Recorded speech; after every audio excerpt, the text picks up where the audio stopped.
12 വയസ്സുള്ള പെൺകുട്ടിയെയും കൊണ്ടാണ് മാതാപിതാക്കൾ വന്നത്. ഈ കുട്ടിക്ക് കഴിഞ്ഞ കുറച്ച് നാളായിട്ട് എന്തൊക്കെയോ അസ്വാഭാവികമായിട്ടുള്ള ചിന്തകൾ വരുന്നു. ഈ ചിന്തകൾ വന്നു കഴിഞ്ഞാൽ അവൾക്ക് വലിയ വെപ്രാളമാണ്. അത് കഴിയുമ്പോൾ കരഞ്ഞു പോകുന്നു. ആ കരച്ചിൽ ദീർഘനേരം നീണ്ടു നിൽക്കുന്നു. പിന്നീട് അവൾ ഭക്ഷണം കഴിക്കില്ല, രാത്രി ഉറങ്ങില്ല, പിറ്റേന്ന് സ്കൂളിൽ പോകില്ല. ഇങ്ങനത്തെ ഒരവസ്ഥയാണ്. കഴിഞ്ഞ 2 കൊല്ലത്തോളമായി ഇത് എന്ന് പറയും. പല സ്ഥലങ്ങളിലും കൗൺസിലിങ്ങിന് കൊണ്ടുപോയി, പക്ഷേ എന്നിട്ടൊന്നും ഒരു പ്രയോജനവും കിട്ടുന്നില്ല എന്നുള്ളതാണ്.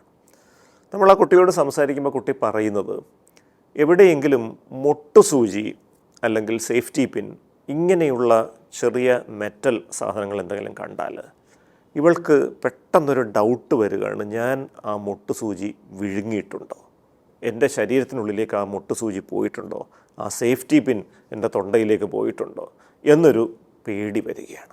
ഈ പേടി വന്നു കഴിയുമ്പോൾ അവൾക്ക് ഭയങ്കര വെപ്രാളം, ശ്വാസം കിട്ടാതെ വരും, നെഞ്ചിടിപ്പ് കൂടും, തൊണ്ടയിലെന്തോ തടഞ്ഞിരിക്കുന്ന പോലെ തോന്നും, കണ്ണിൽ ഇരുട്ട് കയറുന്ന പോലെ വരും, പെട്ടെന്ന് ബോധം നഷ്ടപ്പെടുന്ന പോലെ വരും, എവിടെയെങ്കിലുമൊക്കെ പിടിച്ച് അങ്ങ് ഇരിക്കേണ്ട ഒരു അവസ്ഥ തന്നെ വരും. ഇങ്ങനത്തെ ഒരു സ്ഥിതിയിലേക്ക് കാര്യങ്ങൾ പോവുകയാണ്. അത് പെട്ടെന്നൊരു ദിവസം ഇങ്ങനെ തോന്നിയതാണ്. ഒരു സിനിമ എന്തോ കണ്ടു.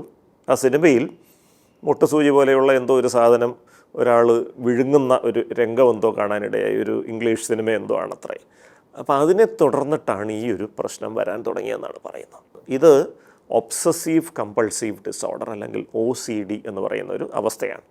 തലച്ചോറിലെ സെറട്ടോണിൻ എന്ന രാസവസ്തു കുറയുമ്പോഴാണ് പലപ്പോഴും ഇങ്ങനെ തെറ്റായ അസ്വസ്ഥതയുണ്ടാക്കുന്ന അസ്വാഭാവികമായ ചിന്തകൾ മനസ്സിലേക്ക് ആവർത്തിച്ച് വരുന്നത്.